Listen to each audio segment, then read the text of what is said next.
À la résidence Saint-Raphaël de l'île Bizarre, qui accueille les personnes âgées en perte d'autonomie, on fait régulièrement l'inventaire pour se préparer en cas de sinistre. On pourrait survivre ici à l'intérieur pendant 7 jours.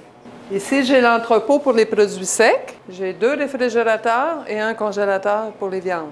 Les résidences doivent aussi prévoir tout le nécessaire pour cette clientèle qui a besoin de soins au quotidien. Ce que vous voyez ici, c'est du matériel neuf de réserve. C'est des suppléments qu'on pourrait utiliser en cas de panne majeure. On fonctionne au propane. On a une génératrice pour l'électricité.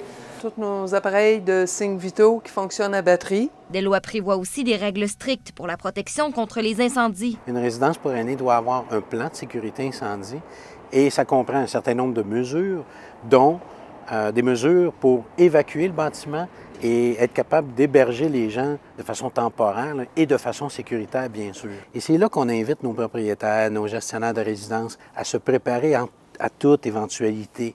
J'ai signé 2 ententes avec 2 autres résidences à l'externe. Donc, en cas de sinistre et d'évacuation immédiate, en 1 heure, ils sont capables de recevoir tous mes résidents. Et toutes ces procédures rassurent Marie Lesourd, une résidente. Les préposés sont bien préparés pour nous faire évacuer si jamais il y avait malheureusement quelque chose. Vous avez vu, il y a des portes de sortie un petit peu partout. Je me sens vraiment très, très bien. Je dors en paix. On sent depuis une couple d'années la réglementation est de plus en plus sévère et c'est une bonne chose. Voilà donc une autre équipe qui est prête à affronter un sinistre. Anne-André Dano pour Météo Média.